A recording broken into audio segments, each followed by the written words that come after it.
Hello, and welcome to the Neurocrats, where we explore stories and experiences that help us understand how neurodivergent people in the civil service work, live, and thrive.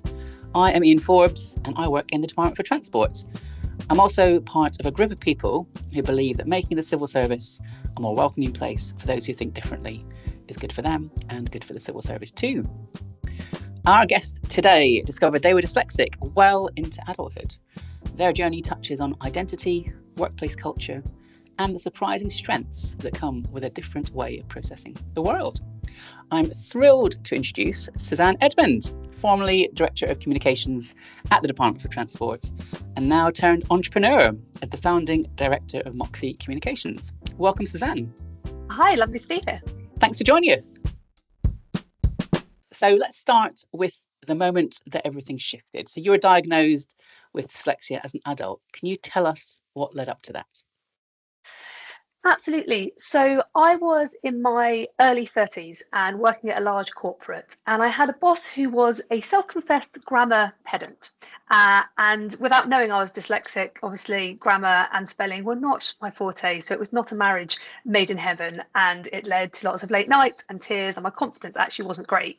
But I managed to secure a promotion to a head of communications role. And with that came a wonderful coach. And she sat with me and I told her about everything I'd been struggling with, everything that was going well. And she said, I might be wrong, but I'm pretty sure you're a high performing dyslexic and it's just been missed. So that's where the kind of whole thing kicked off, really. Yeah, really interesting, and the way in which you describe it, and what you said about confidence. I'm sure lots of people would recognise that, who've been through similar experiences. And it is really interesting, isn't it, how many people go undiagnosed for years. I mean, what's it like for you to look back at your school years, your early career, and suddenly have this new lens? Yeah, well, they actually estimate about 2 in 10 children leave school undiagnosed, which is shocking, really. Do you know, for me, when I started learning about my dyslexia, actually everything made sense.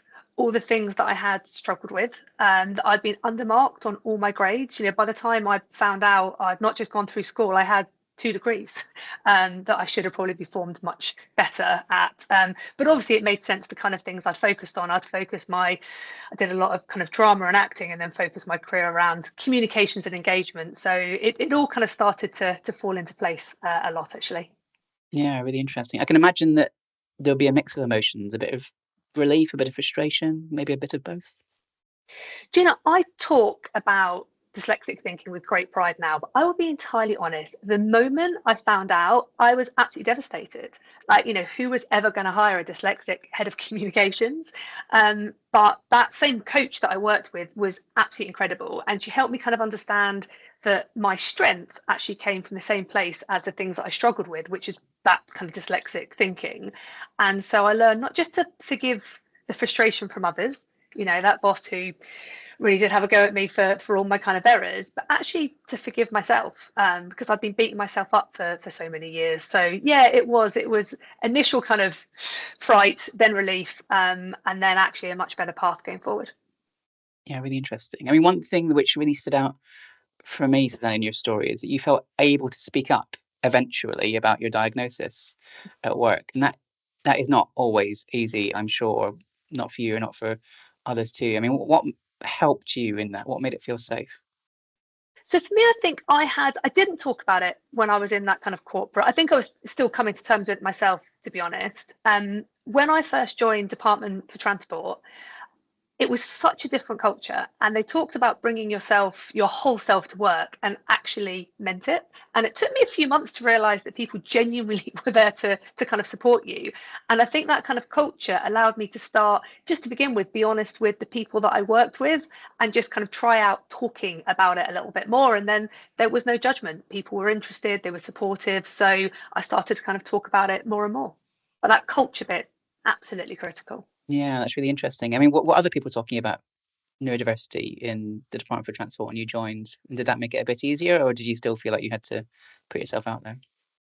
So I don't think people were talking about neurodiversity per se. I think they were talking about themselves. So they were talking about, they weren't just there to do their job, but they talked a bit more about their personal lives, and you could be a bit more real. Yeah. And I think the thing for me that prompted it was when I actually took over as director of communications, and I wrote a blog basically saying, how would you feel if you knew your new director of communications was dyslexic? And if I'm honest, I did that more because I wanted to be honest about the kind of leader I was going to be, which was an imperfect one. And because let's be honest, we are all imperfect. And that's what really sparked then a kind of bigger conversation, I think, about neurodiversity at the time. Yeah, I remember the blog, and it was great. How did it feel at the moment you hit send? Because I could imagine it would have taken a bit of screwing up your courage to put it out there. Yeah, I think it was. It's one of those moments, see the scary thing and do it anyway. But the most overwhelming thing was just the response, like the kind of comments on the blog. People were like grabbing me and like the elevator saying, "Oh my God, I feel like that as well." And also, as you'll know, in the civil service, you have a lot of policy professionals who are linear thinkers. Brilliant kind of brains, and they were really intrigued actually about the kind of difference. So yeah, it wasn't really that scary. Funnily enough, I did a version where I published it externally in the communications world. That was far more terrifying. The department was lovely. That is fascinating. Why was it more difficult in the communications world relative to civil service? I suppose maybe there was still that kind of hangover of, the judgment of working in communications and being dyslexic. And I'll be honest, don't get me editing a document or doing internal comms. I'd be terrible. But it does lead to some of the things I'm good at, which I know we'll talk about in a bit. Yeah. Let's talk about the day-to-day experience of being dyslexic. So it brings challenges, of course, but also some real strengths. So what have you come to understand about how your brain works and what dyslexia has offered you in terms of strengths and abilities to help you? Yeah, I think the best way to describe it is kind of join the dots in a different order. So my whole life I heard the kind of, slow down, pay more attention, but it was just because I was kind of starting at the end. So I'd see things in pictures. So I'm really good at seeing like the big picture of what's going on. Dyslexic thinkers tend to be very intuitive. So I'm brilliant at reading people and situations. I'm just terrible at reading spreadsheets. Really good at storytelling. I think partly because that's the only way we remember anything. Tell me a fact, I've forgotten it 2 seconds later. But tell me a story where I can paint that picture, how my brain works, and I will remember it for kind of decades to come. And actually, those things, being intuitive, storytelling, seeing the big picture, how things come together, they're absolutely critical, not just as a communications professional, but actually as a kind of senior leader in government as well. Yeah, as you were talking there, I was thinking that what you're describing is the skill set of someone who is good at communications or leads a complex organization where you need to bring people with you. Are there any particular tasks or environments where you feel that you particularly thrive and that's helped by the way in which you see the world? I think I like busy environments with lots going on. Because what my brain kind of likes is lots of different things. And so I'm not very good at a single task because there's nowhere for my brain to go. So a lot of what I do and have done throughout my career is either take very technical, difficult things and find the story so that everyone can understand it, or really kind of build relationships, which I just think are absolutely critical. So any organization that's complex, issues rich, lots of different internal and external stakeholders, then yeah, I'm in my absolute element. Fantastic. And how about the things that still trip you up even now? So certainly still spelling and grammar. I think the interesting thing there, it's not just that we struggle at that as dyslexics, we do, it's that actually we don't care because it doesn't add anything to the story. So that's something that I do have to get someone to support me on. Even today, I've got a wonderful assistant who proves all my work. Justified text. So I am a great reader. I love reading. I can consume books really quickly if they're formatted in the right way. I'm a big fan of the Kindle. Anything that's justified text, when you cram as much on possible and you align it all to the edges, that is incredibly difficult for me to read. Sometimes I can't even read it at all. And memory recall. So this is something that we don't talk about as much with dyslexics, which is quite often, particularly when I'm tired or under stress, I will lose a word or I'll use completely the wrong word. So I will be talking to you about trains and I will be using the word plane instead, and I will not have noticed. And it can really kind of confuse and sometimes frustrate people as well. So those are some of the things that are always there, and I just have to bring people's attention to and forgive myself and move on.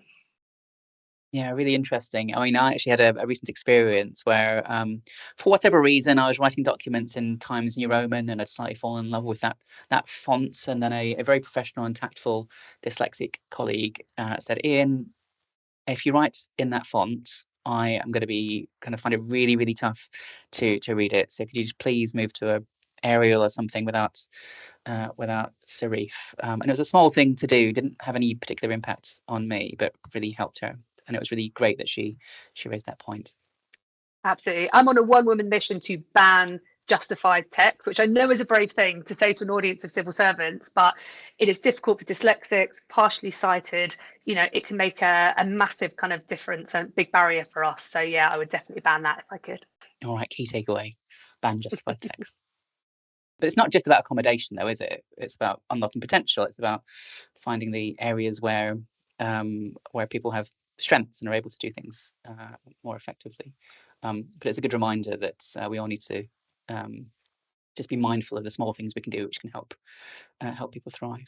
Absolutely. I mean, on that theme, if there are people out there who want to be supportive of their dyslexic colleagues, whether they're managers or colleagues working in teams, or just curious, what do you think is? I mean, if you could name one thing, what would it be to help them support their colleagues?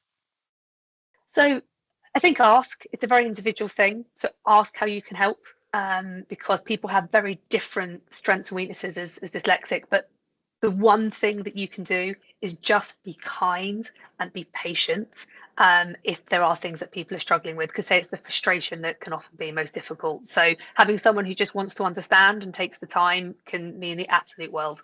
Yeah, and you mentioned the coach who helped you earlier in your Mhm. career. I mean, do you have in your kind of career people you thought did a really good job and were fantastic and were really supportive and helpful for you? Yeah, absolutely. Funnily enough, one of the people who didn't know at the time she was being very helpful is I had a boss, and she was very, very exacting, wonderful comms professional. And I sent an email out to the entire board and executive committee of a big corporate, describing our announcement as a damp squid. And I didn't even know that I'd made the kind of typo. And she could have probably quite rightly been really angry about that. And she came round and burst into laughter. And do you know what? That always sticks with me. That someone didn't make me feel worse than I already felt myself, but actually just saw the funny side. And that that moment stuck with me in a really, really positive way. I said it's kind of being kind, it's being understanding, mistakes happen, and that's okay. You don't have to berate someone for it. Yeah, that's really powerful. And how about if we take a step back, looking at organizations? So in the civil service, we often work in large teams as part of a bigger organization. What do you think is a kind of one big change that a large organization could make to support dyslexic people? Talk about it. I know one of the things, when we were doing this at Department for Transport, is we set up a neurodiversity network that's still going strong today. And I was on the executive committee, and another colleague on the executive committee was always neurodiverse. And by talking about it, people felt they had permission to. So I think senior leaders talking about not just dyslexia, but their strengths, their weaknesses, and let people know it's okay not to be perfect, because none of us are. And that's how we create brilliant, diverse teams, right? We understand strengths and weaknesses and we complement each other. So, yeah, talking about it, raising awareness, and finally just celebrating success. Someone's good at this because they brought dyslexic thinking, and that's why their storytelling and engagement is so good.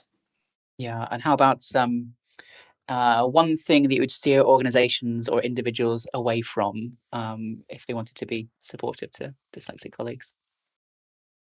I'd probably come back to banning justified text, but in all seriousness, we talked a bit about those little adjustments.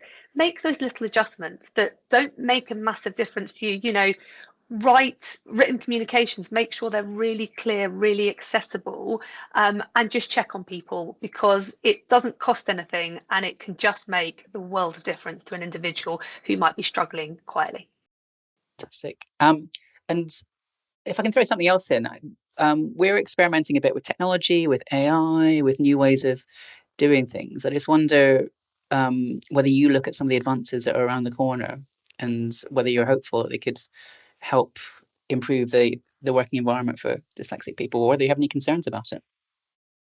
So I think technology more widely is getting better, and the AI elements really help. So, years ago when I was still struggling with terrible writing, there was no help for me, although it did hide my spelling mistakes. Whereas now I use a Remarkable pad, which is an electronic pad, so I can organize all my thoughts and not miss things. I use Grammarly, which people will be familiar with, which is an excellent tool because it's not just that I might make spelling mistakes, I might use completely the wrong word. So I think AI being able to sense check things in a more intelligent way can make a massive difference. I swear when I first put Grammarly in, I don't think I was ever writing an email properly. So I think there are some really good things that people can use, and so there's lots of other different kind of tools out there. So it'll be interesting to see what more comes to help those bits that we struggle with quietly in the background. Yeah, definitely super exciting. Well, one final question, Suzanne. If you were able to go back in history and have a conversation with yourself at a point in your life when you're struggling, what would your advice be to yourself, having had the experiences that you've had and got to where you are, which is a really, really impressive place? Do you know, if I could go back, I would say it's all right to be different. Because I think there's such a pressure. I grew up in the 80s. We didn't talk about dyslexia or mental health or any of these type things. So being different, even having kind of wild curly hair and wanting to do things in a different way and holding my pen wrong and all this type of things, I just say to myself, it's all right. Actually, it comes from dyslexic thinking, and you're going to work out later that all your brilliant things come from the same place. So just stick with it. Don't beat yourself up, and just celebrate wanting to see the world in a slightly different way. That is fantastic advice. Suzanne, thank you so much for sharing your story and for talking about how understanding starts with listening, which I think is a really great message.